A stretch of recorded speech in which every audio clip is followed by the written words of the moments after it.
오늘의 주요 뉴스입니다. 북한 노동신문이 청와대 비판에 아무런 반응 없이 남북 연락사무소 폭파는 첫 시작에 불과하다고 강조했습니다.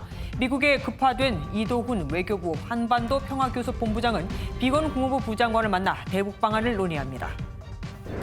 김여정 제1부부장이 대북 전단 살포를 비난한 직후부터 북한이 행방불명자들을 전수조사하고 있습니다. 국내 탈북자 단체들이 전단 살포를 주도하고 있는 만큼 이들의 가족을 색출해 보복하려는 겁니다. 단독 보도합니다. 북한 김정은 위원장 등 적대국 정상들이 트럼프 대통령에게 단독 회담을 요청했던 건 트럼프가 재선에 과도하게 집착하는 걸 이용하려는 것이었다고 볼턴 전 백악관 국가안보보좌관이 폭로했습니다. 출간을 앞두는 볼턴의 회고록을 놓고 워싱턴 정가가 발칵 뒤집혔습니다.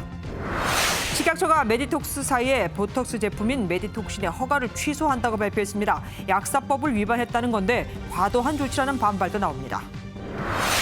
경찰이 경북 정경주의 스쿨존에서 자전거를 타던 초등학생을 차로 친 운전자에게 고의성이 있다고 판단하고 구속영장을 신청할 예정입니다. 경찰은 민식이법보다 형량이 더 무거울 수 있는 특수상해 혐의를 적용할 방침입니다.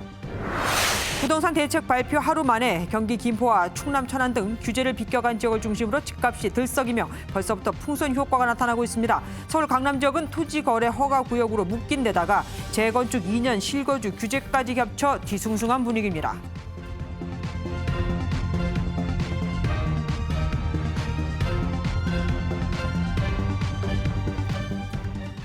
오늘도 북한 소식으로 시작합니다.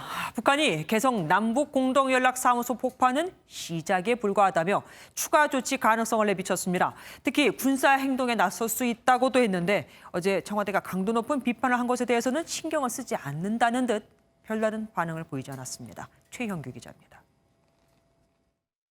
북한 매체가 남북공동연락사무소 폭파에 이어 더 강력한 추가 조치 가능성을 시사했습니다.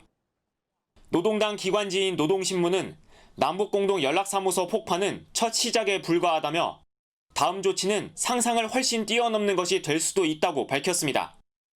그러면서 구체적인 군사행동 계획이 검토되고 있다는 군대의 발표를 신중히 대해야 할 것이라며 군사행동 가능성도 내비쳤습니다.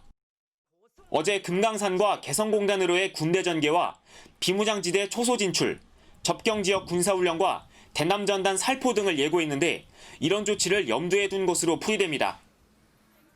북한은 또 아직도 정신을 차리지 못하고 도적이 매를 드는 격으로 놀아대고 있다며 남북관계 악화의 책임을 우리 탓으로 돌렸습니다.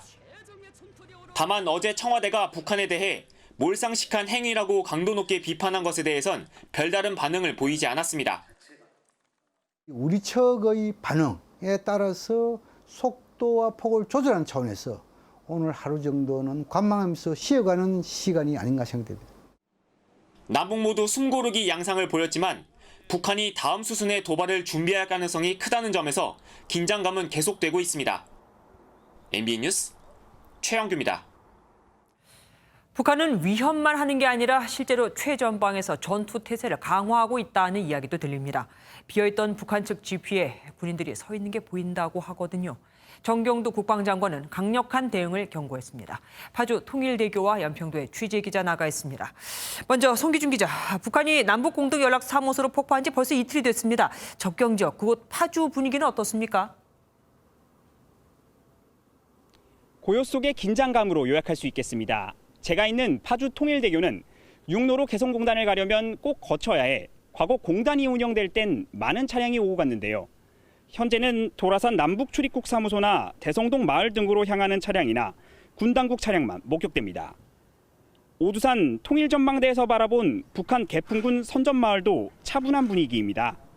선전마을은 개성과 바로 맞닿아 있고 약 20km 거리엔 북한이 폭파한 남북연락사무소가 있는데요. 안개가 옅게 껴 식별하기는 어렵지만 주민들이 3-3-5 모여 농사일을 하고 아이들이 뛰어노는 모습이 취재진의 카메라에 포착됐습니다. 하지만 북한이 추가적인 군사적 조치를 천명한 상황이라 주민들은 내심 긴장하고 있습니다. 그렇게 되면 더 불안하지. 근데 사람마다 개인 차이는 있겠지만 난 TV 보니까 조금 불안하던데. 북한이 어제 선언 이후에 군대를 비무장지대 내에 배치를 했다는 얘기도 들립니다. 혹시 확인이 됐습니까? 북한군이 최전방 지역의 전투 태세를 강화하고 있다는 정황이 계속 들리고 있는데요. 비무장지대 북측 지역에 비어있는 감시초소 GP에 북한군이 계속 보인다는 소식과 함께 최전방 지역 북한군은 철모를 쓰고 착검을 하는 등 무장을 강화한 모습도 포착된 것으로 전해졌습니다. 일각에서는 북한군이 개성공단에 진입했다는 보도도 나오고 있지만 군은 확인되지 않았다고 말했습니다. 군 관계자는 각종 정찰 자산을 우리가 총동원해 관련 활동을 예의주시하고 있지만은 현재까지는 특별히 설명드릴 추가할 만한 사안은 없습니다. 군 관계자는 각종 정찰 자산을 총동원해 24시간 감시 체계를 가동하고 있다고 밝혔는데요. 정경두 국방부 장관은 육군회관에서 열린 행사에 참석해 만에 하나 북한이 군사적 도발을 끝내 감행한다면 군은 좌고우면하지 않고 강력하게 대응할 것이라고 경고했습니다. 지금까지 파주 통일대교에서 MBN 뉴스 송규준입니다. 북한과 마주보는 연평도에서는 어젯밤부터 해병대 기동 훈련이 시행되고 있습니다. 취재 기자 연결해 보겠습니다. 우종환 기자, 거긴 어디입니까? 네, 저는 연평도 조기 역사관 앞에 나와 있습니다. 북한 쪽에서 특별한 움직임이 혹시 보입니까? 네, 저희 취재진이 어제에 이어 오늘도 북한의 해안포 진지 쪽을 계속 살펴보고 있었는데요. 오늘은 비교적 안개가 많이 껴서 어제보다는 북한의 갈도와 장제도가 조금은 희미하게 보이는 상태입니다. 해안포 진지가 정확하게 보이진 않지만 특별한 움직임은 포착되지 않았습니다. 다만 오전에 북측에서 폭발음과 비슷한 굉음이 들렸는데요. 군에서는 공사 관련 소음으로 추정돼 군사활동은 아닌 걸로 보고 있습니다. 해병대가 지금 훈련 중이라고 하더라고요. 군 상황은 어떻습니까? 네, 어제부터 연평도와 주변 섬 일대에서 서북 도서 순환 훈련이 진행되고 있습니다. 저희 취재진이 밤사이 K9 자주포들이 기동하는 모습을 포착하기도 했는데요. 이 훈련은 지난 9.19 남북 군사 합의에 따라 장비들을 육지로 옮겨 사격하는 방식으로 진행됩니다. 군은 원래 계획된 훈련으로 최근 북한 상황과는 관련이 없다고 밝혔습니다. 연평도와 백령도 등 서북 도서에서는 최근 해병대 사령부가 소총 사격 훈련을 중단하라고 지시했다는 보도가 나와 저자세 논란도 나왔는데요. 해병대 측은 비상 상황인 만큼 섬 밖으로 나가야 하는 사격 훈련 대신 섬 안에서 진지 점검 등 대비 태세 강화로 전환한 거라고 해명했습니다. 주민들 상황은 어떻습니까? 네, 주민들은 시시각각 뉴스를 보면서 계속 상황을 살펴보고 있습니다. 불안함 속에서도 대체로 침착한 모습으로 생업을 이어나가고 있는 모습입니다. 대피소 점검도 이뤄지고 있는데요. 오늘 연평면 측에서 대피소 내부를 취재진에게 공개했습니다. 내부에는 의료 장비와 비상식량 등이 비축돼 있었는데요. 연평도 지역에 모두 8개 대피소가 있는데 이곳 주민 모두가 버틸 수 있는 식량이 비축돼 있다고 합니다. 최근에는 코로나19로 인해 시설 입구에 비밀번호 잠금 장치가 돼 있는데요. 연평면 측은 이장과 반장 등이 비밀번호를 알고 있어 유사시에 바로 주민들이 들어갈 수 있다고 밝혔습니다. 지금까지 연평도 조기 역사관 앞에서 MBN 뉴스 우종환입니다. 청와대는 오늘 오후 정의용 국가안보실장 주재로 NSC 상임위원회를 열었습니다. 한반도 긴장 고조를 방지하고 우리 군의 대비 태세를 점검하자는 거였는데요. 청와대 취재기자 연결해 보겠습니다. 추중락 기자. 네, 청와대 춘추관입니다. 어제는 김여정 제1부부장의 담화에 강경 입장을 보였었는데 오늘은 들리는 게 없습니다. 네, 말씀하신 대로 오늘 오후에 NSC 상임위원회가 개최가 됐습니다. 북측 상황 변화에 대응하기 위한 긴급 회의가 아니라 매주 목요일에 열리는 정례 회의였습니다. 청와대 NSC는 결과 서면 브리핑에서 최근 북한 정세에 대해 논의하고 특히 우리 군의 감시와 대비 태세를 점검했다고 밝혔습니다. 또한 남북 합의 준수를 재확인하고 한반도에서의 긴장 고조를 방지하기 위한 노력을 계속해 나가기로 했습니다. 들으신 대로 특별한 입장보다는 기존의 입장을 반복한 것으로 현재 상황을 점검한 겁니다. 청와대는 어제 북측에 대해 무례하고 몰상식하다고 강하게 경고했는데 북한의 대응이 없는 상태에서 자극할 수 있는 특별한 대응을 하지 않은 것으로 풀이됩니다. 윤도한 국민소통수석도 어제는 강경한 입장과는 달리 오늘 이곳 청와대 춘추관을 방문해 대북 관련 입장보다는 일부 보도에 대한 정정만 브리핑했습니다. 윤석은 개성남북 연락사무소 폭발을 북측이 사전에 청와대에 통보했다는 보도는 전혀 사실이 아니라고 밝혔습니다. 어제 김현철 통일부 장관이 사의를 표명한 가운데 앞서 전해드린 오늘 오후에 열린 NSC 상임위원회는 참석하지 않았습니다. 청와대 관계자는 MBN과의 통화에서 문 대통령이 아직 사표를 수리하지는 않았지만 그렇다고 보류한 것은 아니다라고 말해 곧 후속 신임 통일부 장관이 발표될 가능성도 제기됩니다. 지금까지 청와대 준축안에서 MBN 뉴스 최중락입니다. 북한은 남한은 물론 EU를 향해서도 쓴소리를 쏟아내고 있는데 정작 자신들을 옥죄고 있는 미국에 대해서는 아무런 말도 하지 않고 있죠. 자신들을 겨냥한 ICBM만 실험 안 하면 된다는 건지 트럼프 미국 대통령도 계속 침묵 중인데 대북 제재를 연장하는 행정명령에는 사인했습니다. 황재형 기자입니다. 이번 달에만 담화 3건을 통해 남측에 맹비난을 쏟아냈던 김여정 제1부부장의 속내는 북미 대화 재개입니다. 하지만 미국에 대해서는 아무런 비판을 하지 않고 있습니다.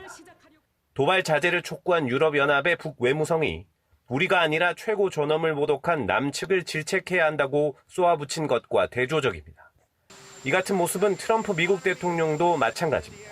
미 국무부가 북한에 역효과를 낳는 추가 행위를 삼가할 것을 촉구한다고 말했지만 트럼프 대통령은 의식적으로 북한 문제에 거리를 두고 있습니다. 남북 차원의 문제라고 보는 것 같고 북측의 의도에 말려들 수도 있다. 그런 차원에서 상당히 조심스러운 접근하고 있다고 봐야 될 것 같습니다. 이런 가운데 트럼프 대통령은 미국 내 북한 자산을 동결하는 내용 등으로 2008년 제정된 13466호 등 6건의 대북제재 행정명령의 효력을 1년 더 연장했습니다. 일단 남북 간 군사적 긴장감 고조로 이번 사태가 시작되지만 북미 갈등으로의 확산이 불가피한 만큼 미 대선 전까지는 북미 간 신경전이 이어질 것으로 보입니다. MBN 뉴스 황전입니다. 정치권에서 대미 특사 카드가 거론되는 가운데 차관급인 이도훈 외교부 한반도 평화교섭본부장이 미국에 급파됐습니다. 비건 국무부 부장관 등 다양한 인사들을 만나 최근 북한 상황을 논의할 것으로 보이는데 뾰족한 해결책을 찾을 수 있을지는 미지수입니다. 신동규 기자입니다. 이도훈 한반도 평화교섭본부장이 스티븐 비건 미국 국무부 부장관 등을 만나러 미국을 전격 방문했습니다. 청와대는 대미 특사 성격은 아니라고 선을 그었지만 북한 문제에 정통한 인사를 급파한 걸로 보입니다. 한미 수석대표 협의가 될 것입니다. 지금 한반도 상황에 대한 평가 그리고 대응 방안 이러한 사항들을 논의할 예정입니다. 일단 상황 악화를 막기 위한 논의가 핵심이지만 우리 정부가 북한에 대한 제재 완화를 재차 요구할 가능성도 배제하기 어렵습니다. 특히 국내에서 북한 지원과 관련해 한미 간 협의 채널인 한미 워킹그룹에 대한 회의론이 일면서 이에 대한 논의도 이뤄질 걸로 보입니다. 한미 워킹그룹이라는 것이 2인 3각으로 우리의 행보를 묶는 그런 족쇄가 됐습니다. 한미 워킹그룹에서 사사건건 발목 잡혀가지고 유엔 대북 제재라는 이름으로 아무것도 못하는 사람들이 무슨 여러 가지 제안하는 게 의미가 없지 않느냐. 이런 가운데 폼페이오 미 국무부 장관은 하와이에서 양제츠 중국 외교 담당 정치국왕과 비공개 회담을 가졌습니다. 비건 부장관까지 참석하면서 한반도 문제도 논의됐을 걸로 보입니다. 中美外交渠道保持着沟通，如果有进一步消息，我们将及时发布。 북한을 둘러싼 주변국 논의가 급물살을 타고 있지만 현 상황을 타개할 뾰족한 해결책을 찾을 수 있을진 미지수입니다. MBN 뉴스 신동입니다. 도발 수위를 높여가고 있는 북한이 잠수함 발사 탄도미사일 SLBM을 시험 발사할 거라는 관측도 나옵니다. 잠수함에 핵무기를 싣고 전 세계 어디든 갈 수 있는 만큼 미국이 질색을 할 텐데 그래서 북한이 대미 압박용으로 전격 실험 발사에 나설 가능성도 배제할 수 없습니다. 배준우 기자가 취재했습니다. 북한의 다음 도발 카드로 SLBM 시험 발사를 전격 꺼내들 수 있다는 분석이 나옵니다. SLBM이란 잠수함에서 발사하는 탄도미사일로 잠수함으로 은밀하게 접근해 공격할 수 있어 우리나라는 물론 미국과 일본에도 위협적입니다.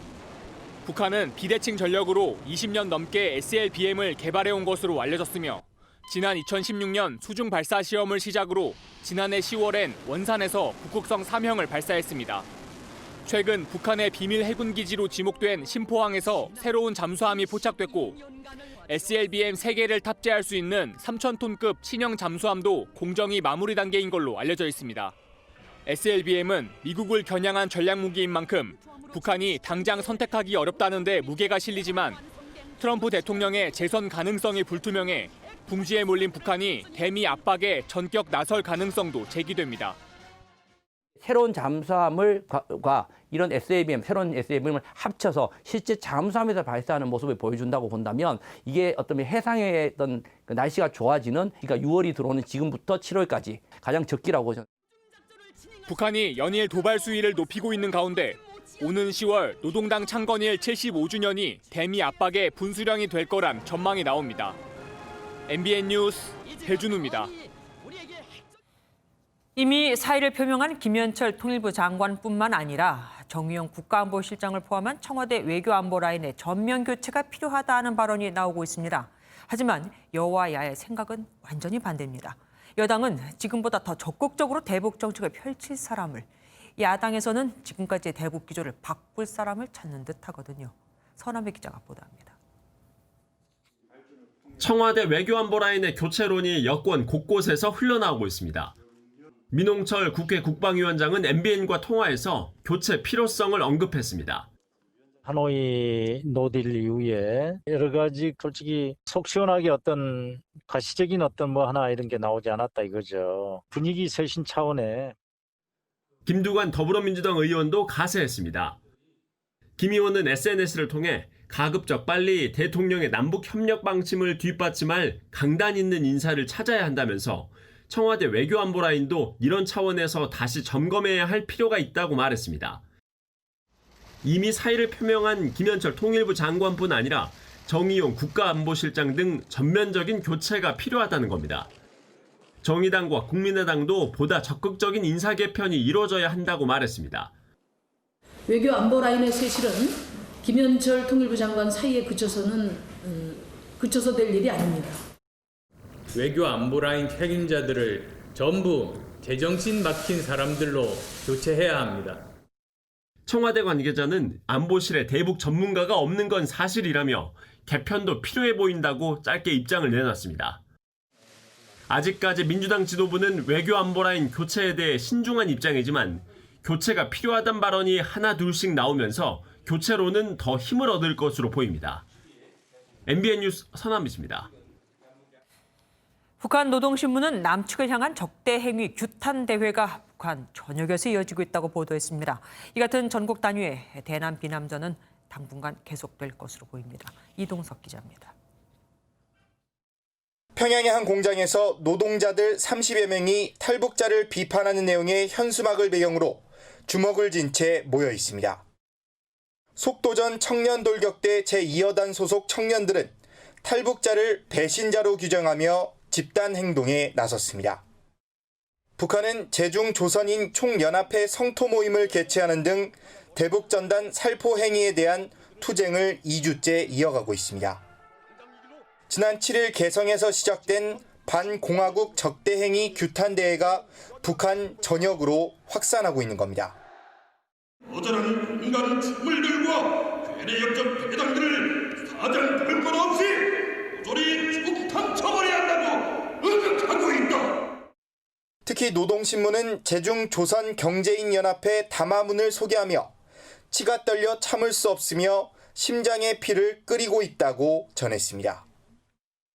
전문가들은 북한이 담화문을 소개하는 등 규탄 대회를 이어가는 배경을 놓고 대남 위협 수위를 높이는 동시에 대북전단 살포 금지법 처리를 압박하려는 움직임으로 보고 있습니다. 내부 결속을 강화하면서 남북 관계뿐더러 이런 제재 국면 이런 모든 거에 대한 어떤 책임을 이제 그 남측에 물기 위한 어떤 일종의 그 행동들을 계속하고 있는 걸로 그렇게 볼 수가 있어요. 북한의 적대행위 규탄 대회가 전국으로 확산하며 대남 비난전은 당분간 계속될 것이란 분석입니다. MBN 뉴스 이동석입니다. 김여정 제1부부장이 대북전단 살포를 비난한 직후부터 북한이 행방불명자들을 전수조사하고 있습니다. 국내 탈북자 단체들이 전단 살포를 주도하고 있는 만큼 이들의 가족을 색출해 보복하려는 것으로 보입니다. 실제로 박상학 대표도 탈북 후 숙부가 숙청되고 약혼자가 고문으로 숨졌다는 소식을 듣고 대북 전단을 보내기 시작했습니다. 박은채 기자가 단독 보도합니다. 김여정 노동당 제1부부장은 지난 4일 담화에서 대북전단 살포를 4.29 판문점 선언과 9.19 군사합의 위반이라며 강하게 비난했습니다. 특히 전단 살포를 주도해온 탈북자 단체들을 들짐승, 추물 같은 단어까지 써가며 원색적으로 비판했습니다.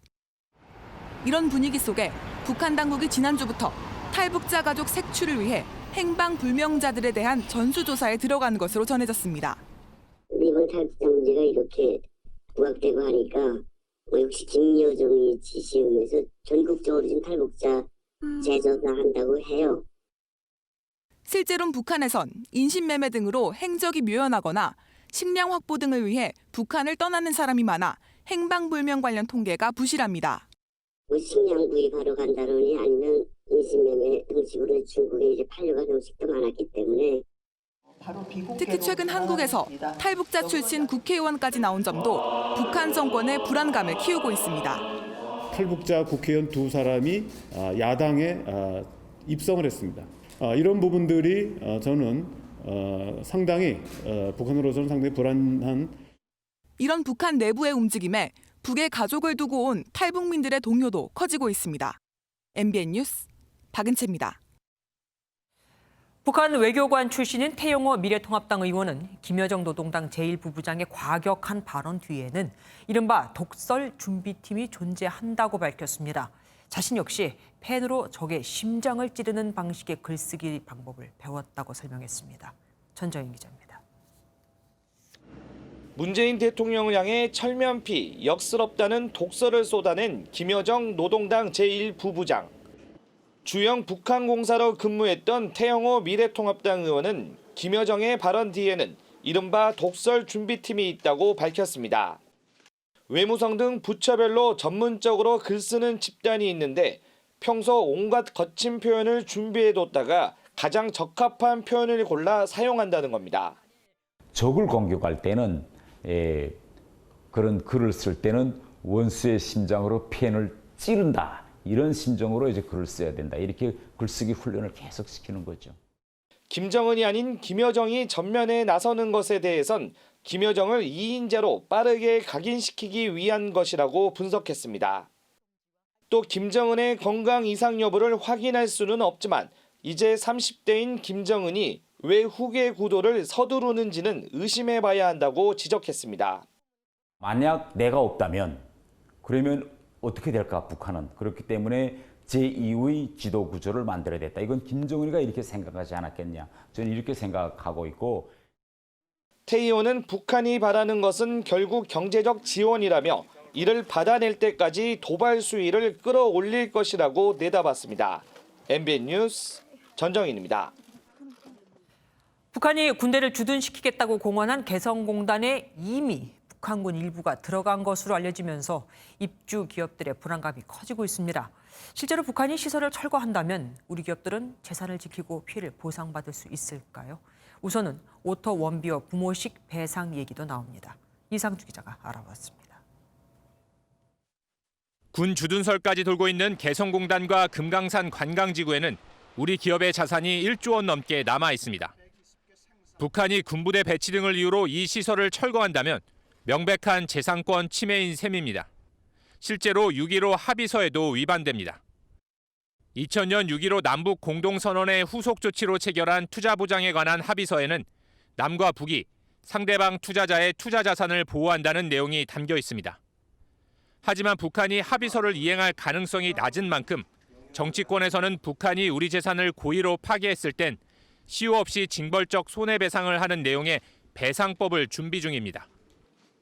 일각에선 북한에 송환됐다가 숨진 미국의 오토 원비어 부모처럼 원비어식 배상을 청구해야 한다는 주장도 나옵니다. 원비어 부모는 미국 법원에 소송을 제기해 승소했지만 북한이 배상을 거부하자 김정은의 은닉 재산을 추적해 사실상 압류하고 있습니다.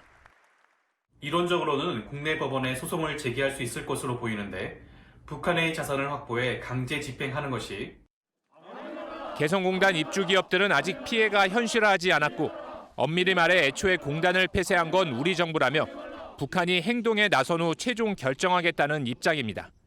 MBN 뉴스 이상주입니다.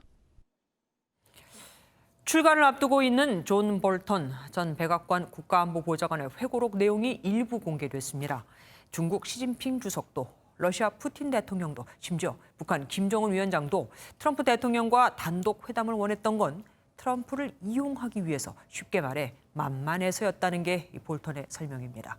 워싱턴 정가가 발칵 뒤집혔습니다. 김희경 기자입니다. 오는 23일 출간될 존 볼튼 전 백악관 국가안보보좌관의 그것이 일어난 방 백악관 회고록 529페이지 분량 중 일부가 공개됐습니다. 볼튼은 미 ABC 방송과의 인터뷰에서 적대국 정상들이 트럼프 대통령과 단독 회담을 요청했다면서 이는 트럼프 대통령이 재선 승리에 과도하게 집착한다는 사실을 알고 쉽게 이용할 수 있었기 때문이라고 말했습니다. Putin thinks he can play him like a fiddle. I think Putin is smart, tough. I think he sees that he's not faced with a serious adversary here. 김정은 북한 국무위원장도 이러한 이유에서 트럼프 대통령과 배석자 없이 만날 것을 요청했다고 볼튼은 밝혔습니다. 또 싱가포르 북미 정상회담 직전 폼페이오 미 국무장관이 한미 정상 간 통화 내용을 듣고는 심장마비에 걸릴 뻔했다고 털어놓았다고 전했습니다. 폼페이오는 북미 정상회담이 끝난 뒤 트럼프 대통령의 대북 외교가 성공할 가능성이 제로라고 판단했다고 볼튼은 덧붙였습니다. 지난해 열린 G20 정상회의에서 트럼프 대통령은 시진핑 중국 국가주석에게 재선을 도와달라고 간청했고 핀란드가 러시아의 일부냐라고 묻는 등 깜짝 놀랄 만큼 무지하다는 폭로도 이어졌습니다. 트럼프 대통령은 발끈했습니다. Very simple. I mean, as much as it's going to be broken, this is highly classified. That's the highest stage. It's highly classified information. 미 법무부는 회고록의 공개 중지를 요구하는 긴급 명령을 법원에 요청했습니다. MBN 뉴스 김희경입니다. 다음 소식입니다. 국내에서 제조하고 있는 보톡스 주사제 메디톡신의 허가가 취소됐습니다. 무허가 원액을 사용했다는 게 이유인데 일부 의사들은 지나친 조치라며 반발합니다. 권영범 기자가 보도합니다. 식품의약품안전처가 미용 성형 시술 의약품인 메디톡신의 품목 허가를 취소했습니다. 무허가 원액 사용과 허위 내용 기재 등 약사법 위반에 따른 조치인데 지난 2006년 허가를 받은 지 14년 만입니다. 제조사인 메디톡스는 지난 2012년부터 2015년까지 지속적으로 원액을 바꾸고 제품의 시험 성적서 등을 조작한 것으로 드러났습니다. 식약처는 위해도가 낮은 의약품의 출하를 승인할 때 별도의 국가 검정 없이 서류 검토만 하는 점을 악용했다고 판단했습니다. 식약처의 메디톡신 허가 취소 소식에 소비자들과 의사들 사이에선 지나친 조치란 반발의 목소리가 터져나왔습니다. 대한미용피부외과학회는 환자에게 실질적인 위해를 주었다고 믿기 어렵다며 가혹한 조치란 내용의 탄원서를 제출했습니다. 제품 자체가 문제가 있었다고 보기 어렵고 여태 그거와 관련된 문제가 또 보고된 건 없는 걸로 제가 알고 있기 때문에 메디톡신의 품목 허가는 오는 26일 취소됩니다. MBN 뉴스 권용범입니다. 복지부 출입하고 있는 이수아 기자와 관련된 내용 더 자세히 알아보도록 하겠습니다. 어서 오십시오. 보톡스 요즘에 뭐 남녀노소 할 거 없이 다들 많이들 맞더라고요. 네. 뉴스 보고 많이 놀라셨을 듯한데 이 메디톡신이라는 제품은 주로 어디서 이용되고 있었습니까? 뭐 사실 어느 정도 급의 병의원에서 이걸 뭐 사용을 한다 이렇게 딱 부러지게 말씀드리긴 어렵습니다. 다만 국산 제품인 메디톡신은 가격이 수입 보톡스 제품의 반 정도라고 합니다. 자연스럽게 시술비에도 이 가격이 반영되겠죠. 네. 이 몇만 원대 시술이나 다른 시술에 덤으로 얹어서 무료로 제공하는 보톡스 시술이었다고 하면은 국내산이고 메디톡신 제품일 가능성이 있습니다. 예, 아무래도 가격이 더 저렴하니까 수입산보다 많이 쓰였을 거라는 추정은 됩니다.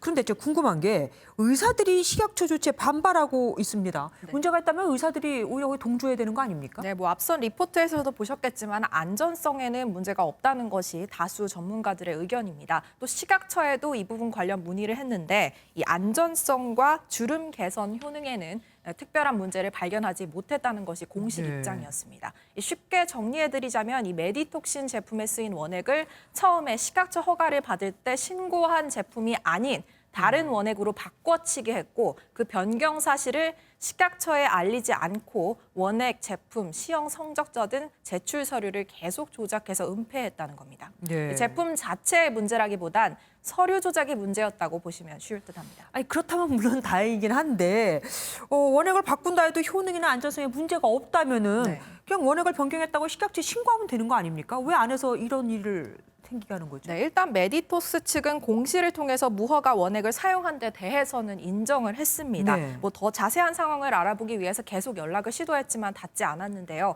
일단 이른바 이 바꿔치기한 원액은 메디톡스가 개발 중이던 다른 보톡스 제품에 사용하려던 원액인 것으로 확인됐습니다. 네. 그러니까 애초부터 원액 변경을 할 목적으로 새로운 원액을 개발하고 시험을 거쳐서 안전성을 평가하는 등의 과정을 거쳤다기보단 잠시 원래 원액 생산이 어려워지는 등 저희가 확인할 수 없는 이유에서 임시 반편으로 다른 원액을 가져다 썼을 가능성이 높아 보입니다. 성능이 같다면 시험 성적서를 조작했다는 건 또 뭡니까? 네, 식약처도 이게 원래 원액과 성능이 똑같다고 확인해 준 적은 없습니다. 다만 발견된 특별한 부작용이 없다는 부분만 확인해 준 거죠. 네. 어쨌든 2012년부터 3년간 지속적으로 이렇게 했다는 거에 대해서는 여전히 의문이 풀리지는 않습니다. 부작용 사례가 없는 상황에서 허가 취소. 이 정도면 꽤 강력한 조치 아닙니까? 맞습니다. 일단 식약처를 의도적으로 3년 가까이 속였다는 괘씸죄가 굉장히 컸던 것 같고요. 네네. 또 지난해 크게 이슈가 됐던 인보사 사태의 여운이 아직 남아있는 탓이기도 합니다. 인보사도 지난해 허가된 세포와 다른 세포를 사용하면서 성분 변경 논란이 있었고 결국 허가가 취소됐죠. 네. 이때 식약처의 제약사 관리 감독 체계가 너무 허술한 것 아니냐는 강한 비판이 나왔거든요. 이번에도 결국 식약처에게 비난의 화살이 날아올 수 있는 만큼 이 건을 쉽게 넘길 수 없었던 것으로 보입니다. 소비자 입장으로 가보죠. 비싼 보톡스를 그럼 맞아야 하는 겁니까? 국내산 다른 보톡스는 없습니까? 네, 꼭 그렇지는 않습니다. 이것 말고도 국내산 보톡스는 휴젤이나 대웅제약 등 다른 제약사에서도 이미 공급이 되고 있고요. 메디톡스가 허가 취소된다 해도 소비자의 선택권은 여전히 보장되니 그 부분에 대해서는 큰 문제가 없습니다. 어쨌든 이 메디톡스를 시술을 받은 소비자나 이 제품을 사서 사용하는 의사들이 혹시 식약처나 메디톡스 측에 법적으로 책임을 물을 가능성은 없을까요? 관련해서 전문 변호사한테 문의를 해봤는데요. 다른 원액을 썼더라도 보톡스로서의 기능에 하자만 없다면 메디톡스로부터 배상을 받긴 어려울 가능성이 크다고 합니다. 네. 원료가 달라서 어떤 부작용이 있지 않는 한 이를 시술받은 환자나 의사가 이에 대한 배상을 받기 쉽지 않을 거란 의견입니다. 네. 식약처의 책임을 물을 수 있느냐는 부분에 대해서는 어떤 중대한 업무 행한 행위가 있었는지를 증명해야 되는데 이 부분이 쉽지 않을 전망입니다. 그렇겠네요. 그럼 메디톡스 입장은 뭡니까? 일단 지나치게 과분한 처분이라는 입장이고요. 조만간 식약처를 상대로 행정소송을 내겠다는 방침입니다. 만약 품목 허가 취소 처분이 확정된다 하더라도 메디톡신이 완전히 시장에서 퇴출되는 건 아닌데요. 보통 취소 처분 뒤 1년이 지나면 식약처에 다시 품목 허가 신청이 가능하기 때문입니다. 예, 일단 왜 서류 처리를 이렇게 투명하게 하지 않았는지에 대해서 소비자를 설득시키는 게 먼저일 것 같습니다. 오늘 말씀 여기까지 듣겠습니다. 감사합니다. 청주에서 40대 남성이 동거녀와 다툰 뒤 22개월 된 아들을 안고 분신했습니다. 아이의 양육 문제가 화근이었다고 합니다. 김영현 기자가 보도합니다. 경찰차가 도로 한가운데 멈춰서 있는 SUV를 발견하고 멈춰섭니다. 경찰이 조심스레 다가가는 순간 차 안에서 불길이 치솟습니다. 40대 남성이 22개월 된 아들을 안고 분신을 시도했습니다. 경찰은 차 안에 있던 남성에게서 아이를 구조한 뒤 소화기로 진화에 나섰습니다. 남성은 화상 전문병원 중환자실로 옮겨져 치료를 받고 있습니다. 사건이 벌어지기 50분 전 남성은 동거녀와 양육 문제로 다투다 아들을 데리고 집을 나왔습니다. 동거녀는 폭행을 당했다며 신고했고 현장에 도착한 경찰은 집 앞에서 분신을 하겠다는 남성과 마주쳤습니다. 경찰이 설득에 나섰지만 남성은 아들과 함께 차를 타고 도주해버렸습니다. 10여 분간 추격 끝에 경찰은 도로에서 차에서 내린 남성을 발견했습니다. 경찰관이 내리는 것을 본 피의자가 운전석에 탑승을 해서 왼팔에 아이를 안고 오른손으로는 라이터 불을 켜서 경찰은 남성에게 현주 건조물 방화 혐의를 적용해 구속영장을 신청할 방침입니다. MBN 뉴스 김영현입니다.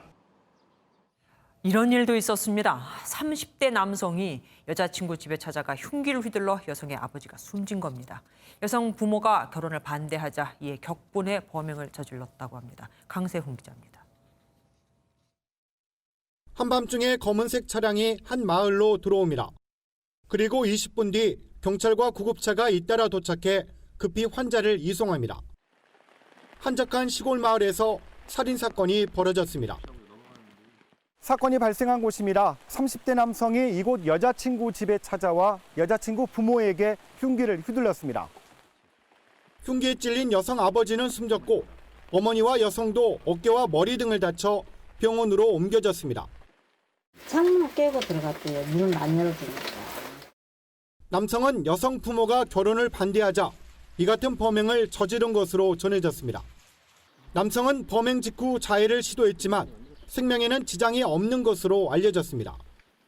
여자 임신 6주인데 헤어져라고 해가지고 이제 그래서 거기서 욱한 마음이 생겼는 것 같아. 경찰은 남성이 치료를 마치는 대로 정확한 범행 동기를 조사한 뒤 구속영장을 신청할 예정입니다. MBN 뉴스 강세훈입니다. 술에 취한 남성이 식당에 들어와 갑자기 주인에게 흉기를 휘두르고 가게를 부수었습니다. 출동한 경찰이 테이저건을 쏘고 나서야 제압이 가능했습니다. 홍지호 기자가 단독 보도합니다. 여성과 남성이 식당 밖으로 다급하게 뛰어나옵니다. 곧이어 손에 흉기를 든 남성이 나오고 주위에 몰려있던 사람들이 자리를 뜹니다. 그제 서울의 한 식당에서 60대 남성 A씨가 주인에게 흉기를 휘둘러 식당 주인이 다치는 사건이 일어났습니다. 뛰어 들어와가지고 여자분한테 굉장히 텔로 위협을 하더라고요. 주일 거라면서. A씨는 위협을 피해 달아나는 피해자들을 쫓아 이곳 주차장까지 따라왔다가 시민의 제지를 받고 다시 식당으로 돌아갔습니다.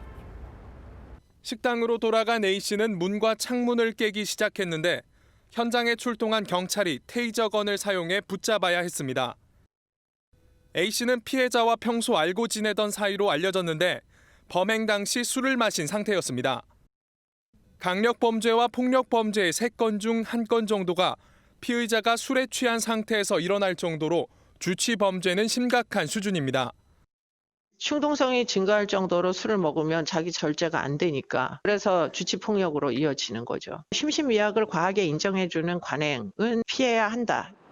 경찰은 A씨를 특수상해 혐의로 입건하고 정확한 사건 경위를 조사하고 있습니다. MBN 뉴스 홍지호입니다. 경주 시내 한 스쿨존에서 자전거를 탄 초등학생을 다른 아이의 어머니가 차로 친 사고가 있었죠. 경찰이 이 운전자에게 민식이법보다 형량이 더 무거운 특수상해죄를 적용하기로 했습니다. 고의성이 있다고 본 겁니다. 심우영 기자입니다.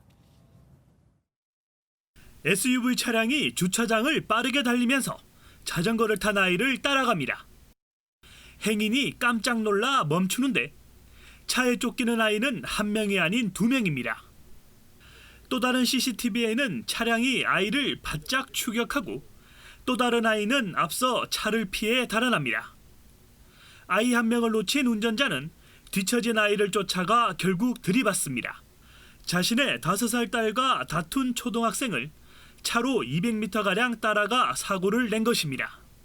피해 학생 가족은 고의로 사고를 냈다고 주장했지만 운전자는 고의성을 부인했습니다. 하지만 경찰은 운전자가 고의로 사고를 낸 것으로 결론 내렸습니다.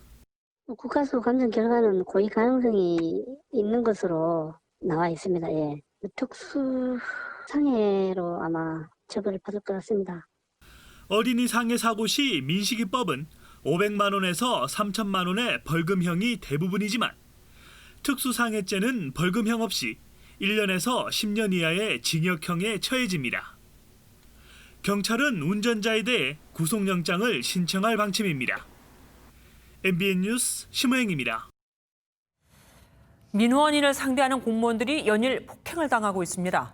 지난해만 3만 8천 건을 넘습니다. 이 정도면 특단의 대책이 필요하겠죠. 강진우 기자가 보도합니다. 경남 거제시청을 찾은 30대 남성이 50대 여성 공무원과 말싸움을 시작합니다. 흥분한 남성은 자신을 말리는 사람마저 밀쳐버리며 분위기를 험악하게 만듭니다.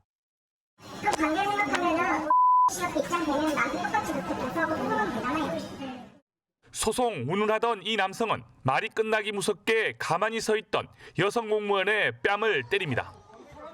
피해 공무원은 얼굴을 감싸고 쓰러졌고 동료들이 이 남성을 제지합니다. 사건의 발단은 자신의 체납 차량 번호판 영치 문제였습니다. 남성은 번호판을 영치하려던 공무원들이 차를 훼손했다며 계속 민원을 제기해왔습니다. 대화를 하면서 충분히 해결할 수 있는 문제임에도 불구하고 폭행이 이루어졌습니다. 어떠한 이유라도 폭행은 정당화될 수 없다고 생각합니다. 앞서 지난 2일 경남 창원시에서도 재난지원금 직업이 늦다며 40대 남성이 50대 여성 공무원을 폭행해 실신하기도 했습니다. 지난해 공무원 폭행 건은 3만 8천여 건. 특단의 대책이 필요해 보입니다. MBN 뉴스 강진우입니다. 코로나 관련 소식입니다. 서울 도봉구 노인요양시설 관련 확진자인 80대 남성이 숨졌습니다. 해당 시설 확진자 수는 하루 만에 15명이 늘었고 시청역과 관련된 확진자도 4명이 늘었습니다. 이현재 기자입니다. 서울 도봉구 노인요양시설 관련 첫 사망자인 80대 남성은 지난 11일 확진됐습니다. 해당 시설 첫 환자의 남편으로 입원 치료 중 증상이 악화됐습니다. 관련 확진자 수는 하루 만에 15명 늘어나 총 확진자 수는 최소 38명입니다. 이 중 약 42%인 16명이 1차 검사에선 음성 판정을 받았다가 재검사에서 확진됐습니다. 시간이 흘러서 바이러스 복제가 왕성히 일어나고 그렇게 되면 이제 확진자로 바뀌는 그런 경우로 이해를. 서울 지하철 2호선 시청역 관련 확진자도 4명 늘어 현재까지 5명이 확진됐습니다. 첫 확진자인 역 내부 공사장 안전관리요원 70대 남성의 가족 1명과 함께 근무한 근로자 3명입니다. 추가로 확진된 안전관리 요원들은 이 휴게실에서 최초 확진 남성과 접촉했다가 감염된 것으로 추정됩니다. 최초 확진자의 감염 경로는 아직 확인되지 않았습니다. 해당 안전관리 요원들은 공사를 맡은 외부 업체 직원들로 마스크를 항상 쓰고 근무해 승객들과의 접촉은 없었던 것으로 파악됐습니다. MBN 뉴스 이현재입니다. 대전에서 확진자가 사흘 만에 18명으로 늘었습니다. 대전발 집단 감염과 관련된 확진자는 수도권에서도 나왔는데 아직까지 최초의 감염원도 못 찾고 있습니다. 김현 기자가 보도합니다. 대전에 미등록 방문 판매업체 관련 확진자가 하루 만에 9명 늘었습니다. 누적 확진자는 총 20명으로 세종과 충남으로까지 번졌습니다. 대전 교회 관련 집단 감염도 하루 사이 확진자가 3명 늘어 총 7명으로 집계됐는데 수도권에서도 관련 확진자가 나왔습니다. 생각지도 않았는데 깜짝 놀랐어요. 사람도 가는 경우인지도 모르고 얼마 안 됐어요. 감염자들이 서울과 경기도까지 번졌지만 아직도 최초 전파자가 누구인지 감염 경로는 여전히 불분명합니다.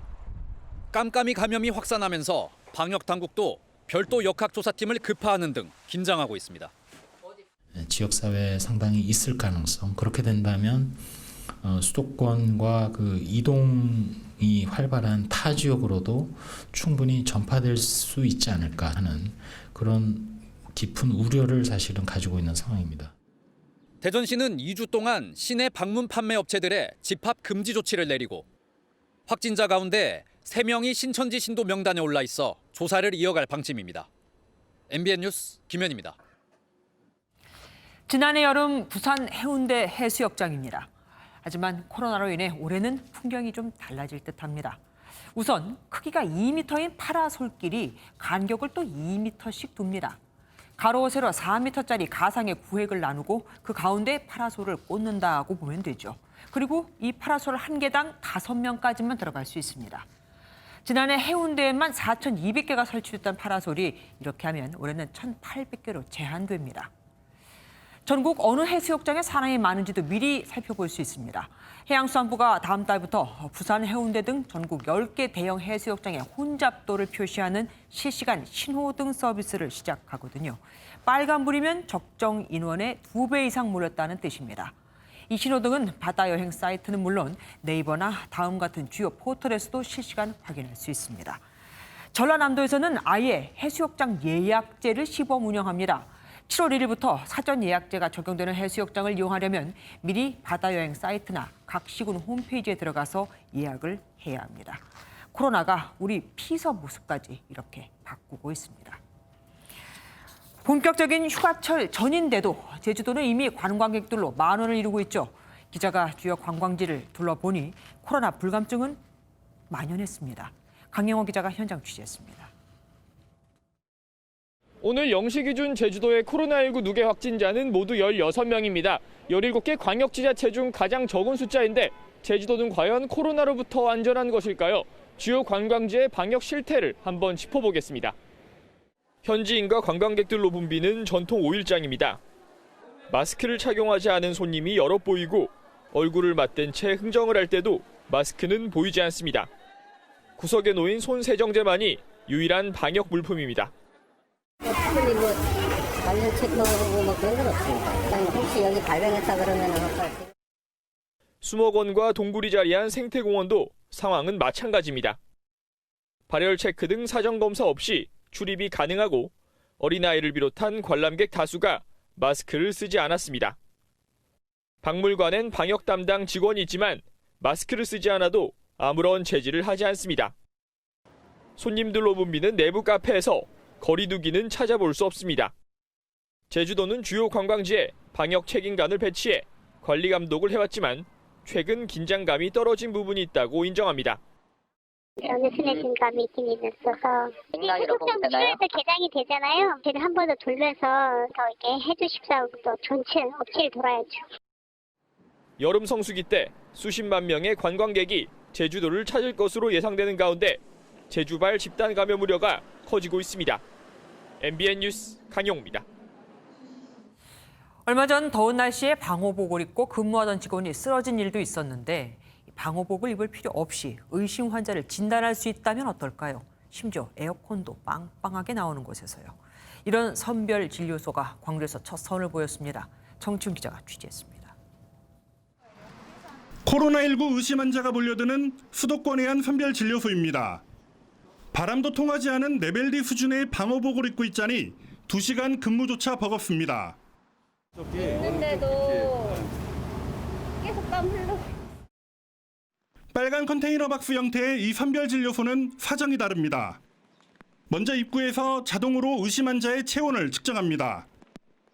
유리벽을 사이에 두고 안쪽에서 장갑에 손을 넣어 검체를 채취합니다.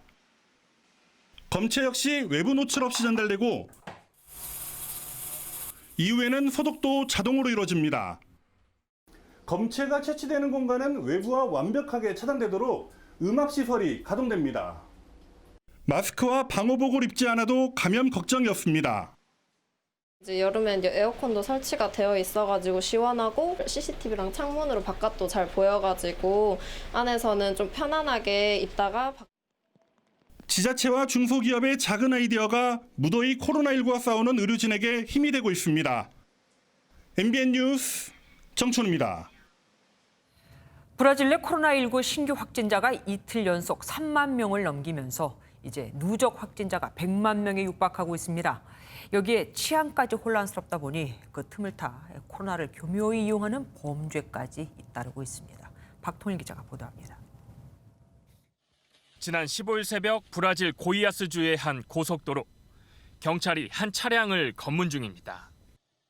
운전기사는 코로나19로 사망한 시신 2구를 운구 중이라고 말했지만 경찰이 관뚜껑을 열자 시신 대신 가득 찬 마리화나만 보입니다.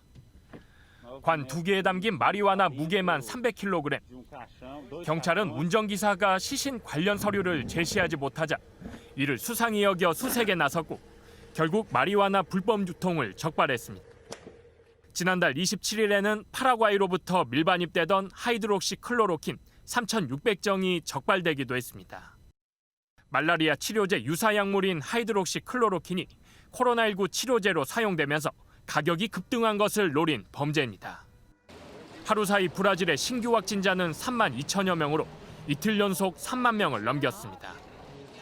누적 확진자는 95만 명을 넘어 미국에 이어 세계에서 두 번째로 큰 피해를 겪고 있습니다. Tomem cuidado, entendeu? Inclusive não só cuidado com o coronavírus, mas se quando for votar lá para ver quem realmente é o político. 코로나19로 사회 경제적 불안이 확산하고 치안이 불안해지면서 코로나19 관련 범죄는 더욱 기승을 부릴 전망입니다. MBN 뉴스 박통일입니다.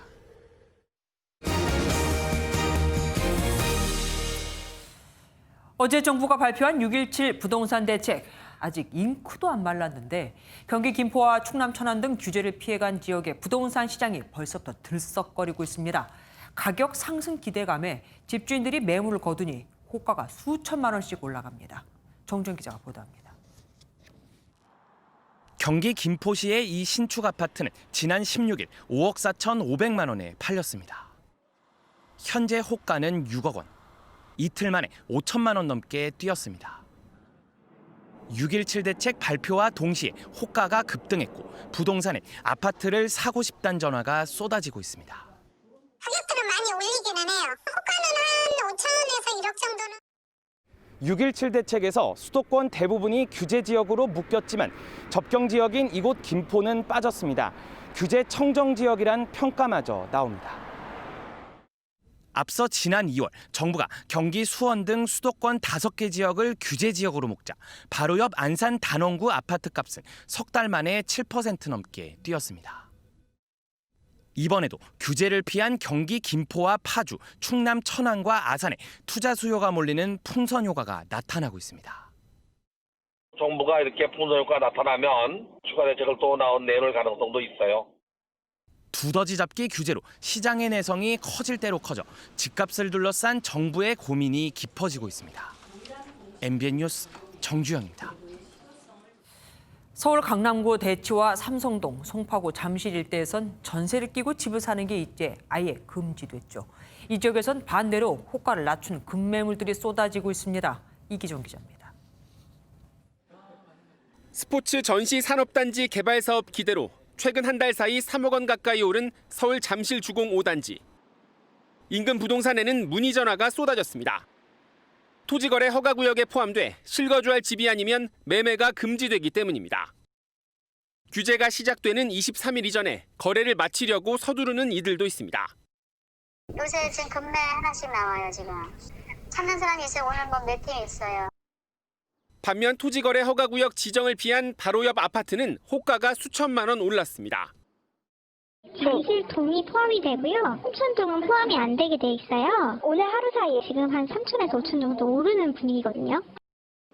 서울 대치동 음마아파트 등 재건축을 추진 중인 단지는 혼란에 빠졌습니다. 조합 설립 전이면 2년을 거주해야 분양권을 받을 수 있는데 실거주가 어려운 상황에 놓인 집주인들이 많기 때문입니다. 호가를 낮춘 급매물도 쏟아지고 있습니다. 사면은 무조건 이제 2년 실거주를 채워야 되니까 그러니까 전세를 놓을 수는 없는 부분이고 또 이제 파시는 분들도 지금 문제가 있고. 투자 목적으로 집을 사려는 수요가 끊기면서 거래 자체가 위축이 될 수밖에 없고요. 이번 재건축 규제 강화로 수도권 8만여 가구의 아파트가 영향을 받을 것으로 전망돼 해당 단지의 반발도 예상됩니다. MBN 뉴스 이기종입니다. 통계청이 매년 발표하는 사회 지표에 따르면 우리 국민 10명 중 3명은 결혼 후 자녀가 필요 없다고 생각하는 것으로 나타났습니다. 특히 10대와 20대의 절반이 그렇다고 답할 정도로 연령이 낮을수록 또 교육 수준이 높을수록 자녀가 없어도 좋다는 인식을 갖고 있었습니다. 실제로 부부와 미혼 자녀로 구성되는 가구 비중은 2000년 대비 13.4%포인트나 줄어든 반면 같은 기간 부부로만 구성된 가구는 8.7%포인트나 증가했습니다. 이런 영향 때문일까요? 지난해 우리 국민 중 외롭다고 느끼는 비중은 20.5%로 전년 대비 5%포인트 늘었는데 매년 감소세를 보이다가 5년 만에 처음으로 다시 늘어난 겁니다. 그제는 영등포에서, 어제는 강남에서 하수관 관련 공사를 하던 작업자들이 잇따라 숨졌죠. 이틀 새 사망자만 3명, 장마철을 앞두고 비슷한 사고가 끊이지 않고 있다는 게 문제입니다. 심가현 기자가 보도합니다. 소방대원들이 좁은 맨홀을 둘러싸고 구조 작업을 벌이고 얼마 후 의식을 잃은 작업자가 들것에 실려 나옵니다. 어제 오전 장마철을 앞두고 하수도 빗물바지 공사를 하다 맨홀 아래로 추락한 작업자와 이를 구하려던 굴착기 기사 2명이 모두 숨졌습니다. 그제 서울 영등포구에서도 하수관 보수 공사를 하던 근로자 1명이 무너진 흙벽에 깔려 숨지는 등 공사장 안전사고가 잇따르고 있습니다. 현행 안전보건 규칙을 보면 밀폐 공간에 출입하는 작업자는 적절한 보호 장비를 갖추고 감시인 1명을 배치한 채로 작업해야 합니다. 경찰이 사고 원인을 조사 중이지만 소방은 사고 당시 현장에서 따로 발견된 안전장비는 없었다고 설명했습니다. 많은 현장에서 이걸 사실은 안 지키고 있는 거기는 합니다만 법은 지켜야 하는 게 맞습니다. 고랭 기사를 감시인으로 볼지는 어렵죠. 그러니까 다른 작업을 하면 안 되죠. 지난 2018년까지 4년간 밀폐된 건설 현장에서의 질식사고는 68건에 달합니다. 고용노동부는 장마철을 대비해 다음 주부터 전국 800여 개의 건설 현장을 불시에 안전 점검하겠다고 예고했지만 아직 점검 대상 선정조차 이뤄지지 않은 상태인 것으로 파악됐습니다. 이제 사고가 터지면 그때 가서 막 처벌한다 그러고 하니까 이게 반복이 되는 거죠. 점검을 주기적으로 하는 자체와 또 노동부의 행정이 동시에 필요한 것 같다는. 안일한 사전 예방 대책 속 매년 장마철마다 비슷한 사고는 반복되고 있습니다. MBN 뉴스 심가현입니다. 색을 시간 쌓듯이 켜켜이 쌓아 만든 예술품이 있습니다. 코로나19를 뚫고 온 관람객들을 충분히 만족시켰다고 합니다. 이동훈 기자가 다녀왔습니다. 겹겹이 바른 색깔이 하나의 작품을 이룹니다. 매일의 색을 기록한 나무 조각을 일렬로 묶으면 커다란 결과물이 나옵니다. 작가는 나무를 보호하고 광택을 내는 데 쓰는 오칠을 작업에 접목시켰습니다. 아침마다 직접 고유한 색을 만들고 오칠을 꾸준히 반복합니다. 이번 전시 주제가 이제 칠하다인데 그 칠하다는 단순히 칠을 한다는 개념도 있지만 사전적 의미를 찾아보면 반복의 의미도 있어요. 그러니까 계속 제 작업들이 시간을 중첩시키는 작업. 한 가지 색을 칠하고 2시간이 지난 뒤에야 다시 색을 입힙니다. 시간이 켜켜이 쌓이면서 색은 비로소 완성됩니다. 소통의 의미를 지닌 컬러밴드, 이른바 색띠는 작가를 나타내는 상징이 됐습니다. 코로나 때문에 마음에 굉장히 겨울을 굉장히 혹독하게 겪었잖아요. 근데 봄이 오는 것 같은 느낌이 들었어요. 내면의 풍경, 블루가 핑크를 만나면 무슨 일이 벌어질까를 가지고 시간이 만들어낸 독특하면서도 고유한 색들이 시각적 즐거움과 함께 삶과 예술에 대한 질문을 던지고 있습니다. MBN 뉴스 이동훈입니다. MBN 예능 프로그램 보이스퀸이 제26회 대한민국 연예예술상에서 최우수 프로그램 기획 제작상을 수상했습니다. 주부를 대상으로 하는 음악 프로그램인 보이스퀸은 경력이 단절된 주부들이 노래를 통해 꿈을 찾는 데 기여했다는 공로를 인정받았습니다. 프로야구의 초보 감독 돌풍이 거셉니다. 올해 처음 지휘봉을 잡은 허문회, 허사명, 손혁, 그리고 윌리엄스 감독이 기대 이상의 성적을 내며 치열한 중위권 싸움을 벌입니다. 김동환 기자가 보도합니다. 김흥민의 선취 적시타와 살라디노의 달아나는 홈런,